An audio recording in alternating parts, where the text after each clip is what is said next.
The Deshaun Watson sweepstakes is heating up. The Texan star quarterback is getting traded. There's no question about it. He met with the Panthers and Saints brass last night. Watson reportedly met with the Browns today, and Adam Schefter is reporting that Watson has a meeting on the books tomorrow with the Atlanta Falcons, who have emerged as a sleeper team with a real chance to get Deshaun Watson. Go back to 2020 if you need to jog the mental Rolodex. On the field, Watson is a megastar. Top 5 quarterback, a franchise changer on the gridiron. Obviously, there are major off-the-field questions and issues. There are 22 lawsuits alleging sexual assault and inappropriate conduct. A grand jury ruled last Friday that they will not pursue criminal charges against Watson. But there are questions on whether or not he's going to be suspended for violating the code of conduct policy. And of course, there's a precedent here when you flash back to Ben Roethlisberger. So you're going to need to have, if you're going to trade for Deshaun Watson, great organizational structure to take on Watson. Now, it's possible, and someone's going to do it. So you got to be on the same page. It's important here when it comes to the owner and the general manager and the coach and the team captains and the PR staff. Now, the compensation is rightly going to be steep. We're talking about 3 first-round picks plus more assets, more picks, players. Assuming everything checks out off the field, Watson, absolutely worth it. Watson would make the Saints a team that instantly fights for the Super Bowl. Michael Thomas is coming back. Alvin Kamara is amazing. Saints defense is great. Carolina picked 6th in this year's draft, so that's going to be very attractive to the Houston Texans. And from a Watson standpoint, the Carolina D, the weapons on offense, that's certainly attractive to Deshaun Watson. You know, the Browns are a quarterback away from being a very dangerous team, and the Browns smartly know, and this tells you what we've been saying, they cannot get to the promised land with Baker Mayfield. So I give Cleveland credit for being in it when it comes to Deshaun Watson. And look, while the Falcons receiving core is absolutely bare, Watson is a former Atlanta ball boy, and he grew up in the area, and this would be a very popular move.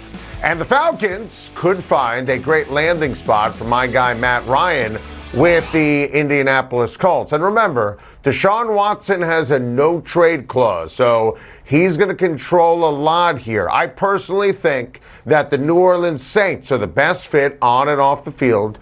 I think that Watson would feel very comfortable in Carolina and Atlanta. The Falcons are absolutely for real here. And that means that Texans general manager Nick Caserio is thrilled to have 3 teams in the same division bidding on a player who will never play for his team again. If you're comfortable with Watson as a person, I understand the immense interest. And Cleveland and Atlanta currently have quarterbacks. It doesn't matter because Watson is that special on the field. Call it stunning that Freddie Freeman doesn't have a team yet. The now former Atlanta Braves first baseman turned down a 5-year deal with the Atlanta Braves, and he wanted 6. He wanted a 6-year deal, and the Atlanta Braves said, no, we're not going to do it. And the former MVP and World Series hero done in Atlanta. The Dodgers have long been considered the favorites here, and I think that's the ultimate fit.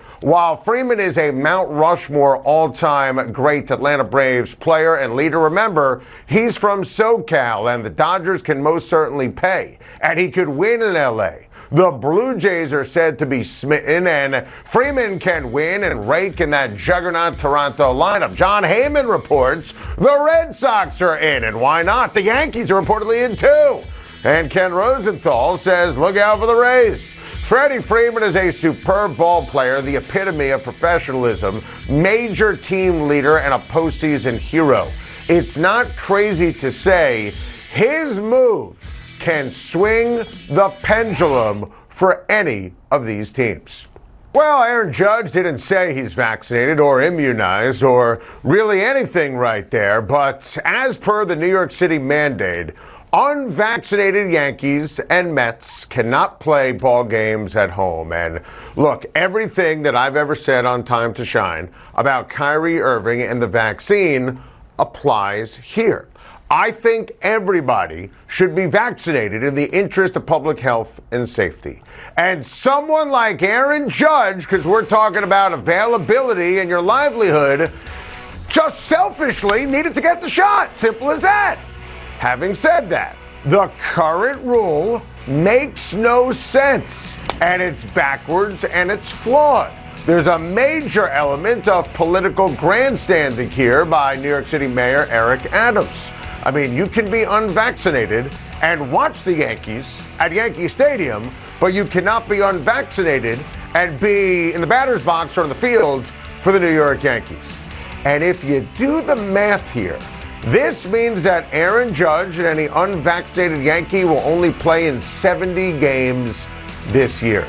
Judge cannot play at Yankee Stadium, Citi Field, or in Toronto. That's a huge problem. Judge is a superstar. And oh, by the way, wants a new contract. Oh, by the way, he's in a contract year. Oh, by the way, he cannot stay healthy anyway, so reaching 70 games feels like a stretch. The rule is foolish. Judge needs, whatever tense you want to use, to get vaccinated. And look, at the end of the day, if he's not available, the Yankees are going to finish behind the Jays and the Rays and the Red Sox. We're talking about a fourth place team if Judge can't play at home. This is a mess on every level. Steve Kerr knows, Draymond Green knows, Steph Curry knows, I know, you know, the Phoenix Suns know too. Look, I'm not going to sit here and make a big deal about a predicted pasting of the Wizards. It's the big picture here for Golden State. Steph Curry went bonkers on his birthday in a very related story. Draymond Green returned to the lineup after missing more than 2 months. It has been years since the big three were on the floor and healthy at the same time. Post-game, you heard the sound right there. Steve Kerr said the chessboard changes when Draymond's in there. And Steph Curry post-game stressed the chemistry. It's true. The pick and rolls, the screens, the two-man game. Draymond Green doesn't always get the credit he deserves, but make no mistake, he is a Hall of Famer. He is an integral part of the Warriors' genius and success. He was, in fact, plus 24 last night. That's elite stuff.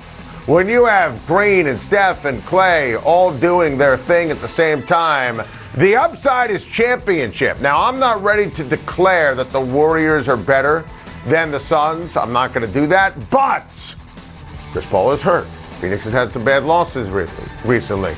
The Suns are the best team in the NBA, but the gap has certainly narrowed. The Warriors, being a complete team, should put a quake into everyone out west and in the entire league, especially with their championship experience. It's official. Aaron Rodgers signed his new contract today with the Green Bay Packers. 3 years, $150 million. Gee, where have I heard about those numbers before? Oh, wait, that was me saying that was exactly what it would take to get it done. The great news for the Green Bay Packers, we're talking about the way this was structured, and credit to Brian Gutekunst and Rodgers for this. Cap hit in 2022, $28 million. That's going to help Green Bay get something done with Devontae Adams and fill out the rest of the depth chart at the wide receiver position. Another big day for the Tampa Bay Buccaneers, who acquired offensive lineman Shaq Mason from the New England Patriots, Tom Brady's old friend, and signed wide receiver Russell Gage to a 3-year deal. I'm a big Russell Gage fan. Tom Brady's absolutely going to love him. The fact that he's going to be the number 3 in Tampa is huge. Steal him from a division rival. Love this for the Tampa Bay Buccaneers. One day after acquiring Matt Olson from the A's, the Atlanta Braves locked up their new first baseman for years to come. Olson signed a massive 8-year deal worth $168 million. Olson is just 27 years old. I know Braves fans rightly emotionally attached here when you take a look at it. from the standpoint of Freddie Freeman and what he has meant to the organization, been through all the lean years, been through the glory years. Freeman, former MVP in 2020, World Series heroes we talked about earlier.